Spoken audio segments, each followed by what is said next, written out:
So we're going to move on to away from love, and we're going to quickly move on to the two other theatre pieces by Shakespeare that you should know something about. The one, of course, is Macbeth. The story, the play about the Scottish king. Remember, don't say the name Macbeth if you are in a performance, because it's bad luck because of these witches, the three witches, and their prophecies, evil prophecies about Macbeth getting all the power and the insanity they create in the man. False face to hide the false heart. That is the theme going through Macbeth. They're playing a game, Lady Macbeth and Macbeth. The evil seeds have been planted by the witches. Do they exist, or are these witches the figment of his imagination? Which is what he says when he thinks he sees a dagger before me. Is it coming from my heat-oppressed brain? Is it something I'm imagining?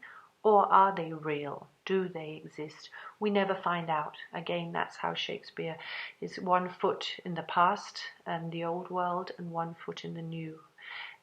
Which is a classic Renaissance. He's looking back and then beginning to think about the individual and our role in our stories. Interesting play because it's Lady Macbeth who becomes the evil yet pretty and delicate woman, and she's the driving force behind Macbeth's aggression and ambition. The scene you need to look at here is Act 1, Scene 7, where Macbeth is now getting cold feet and maybe he doesn't want to kill this king. We will proceed no further in this business. He hath honoured me of late, and I have bought golden opinions from all sorts of people, which will be worn now in their newest gloss, not cast aside too soon.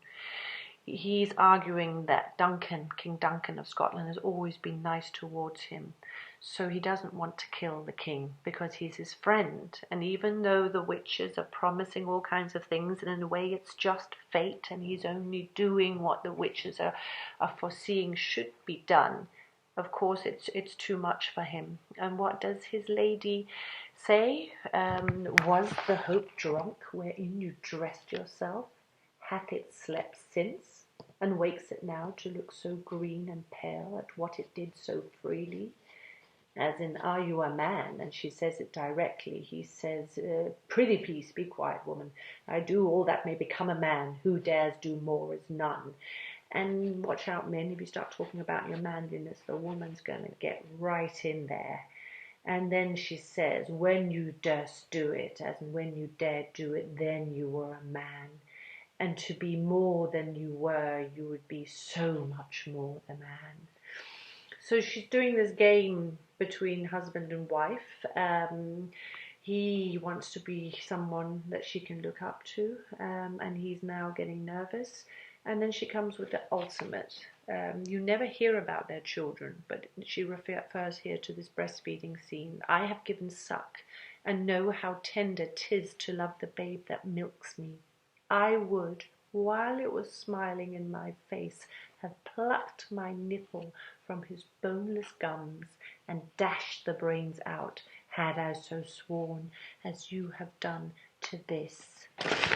She would even smash the brains out of her baby if she had promised something. Now, it's extreme beyond anything, but she is powerful in her rhetoric. And what did she say to this when a man is confronted by his angry wife? If we should fail, we fail, she answers, but screw your courage to the sticking place, and we will not fail. As in, stick to your guns. Let's keep going. It's all about evil, this play.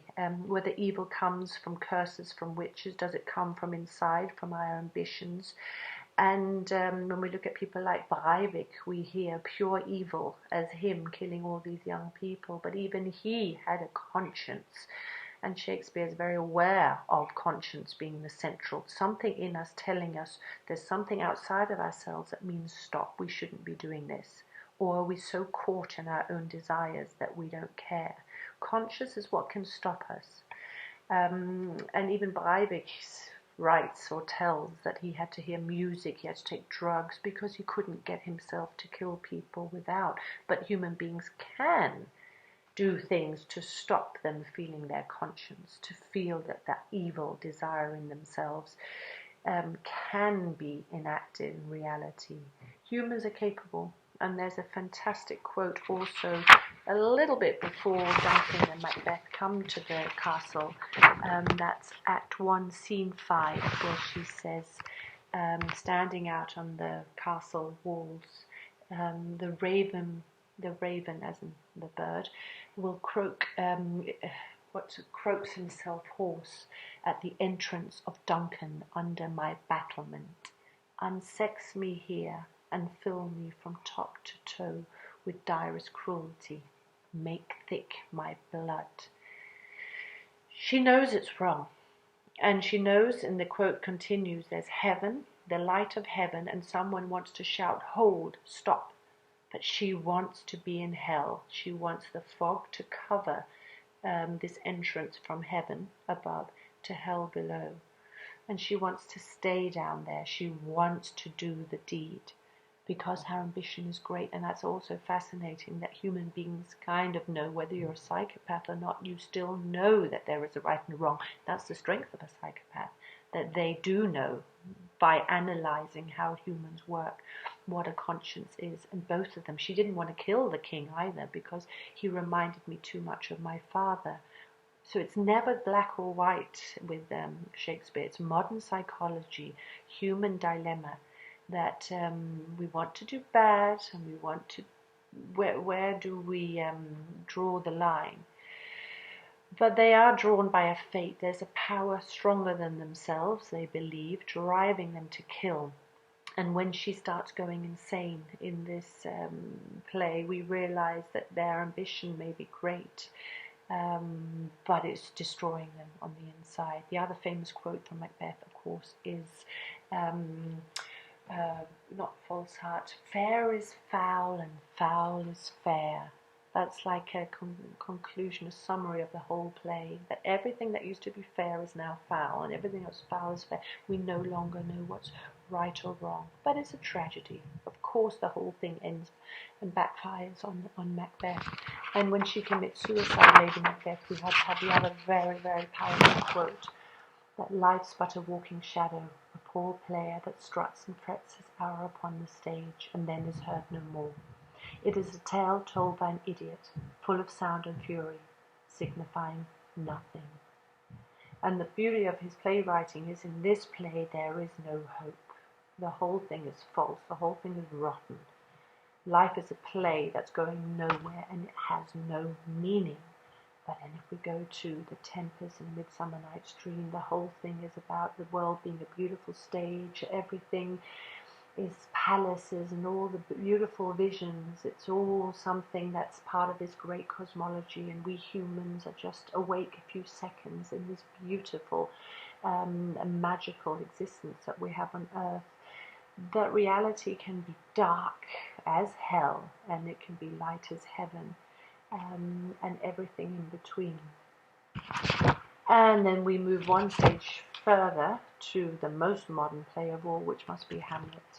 If we want to talk about existentialism, a play that somebody like Kierkegaard would have loved. And we are talking Hamlet, Act 3, Scene 1, to be or not to be, that is the question. Whether 'tis nobler in the mind to suffer the slings and arrows of outrageous fortune, or to take arms against a sea of troubles, and by opposing end them. Life is tough. He's the anti-hero who can't revenge his father's murder. He keeps stumbling over excuses. He messes up his girlfriend Ophelia's life, who ends up committing suicide. He just can't take action as a modern, complicated, sensitive man. He just doesn't know how to do the deed, unlike Macbeth, a different way. And here is to die, to sleep. Maybe it's better to sleep. Oh, yes, that would be fantastic, because life is so painful. Perchance to dream. And then the famous sentence, hey, there's the rub, as in, that's the catch. For in that sleep of death, What dreams may come when we have shuffled off this mortal coil must give us pause, as in who says sleep is nice? What if it's hell? What if we're going into something even more horrible than what's going on in this life? We've never been to the other side.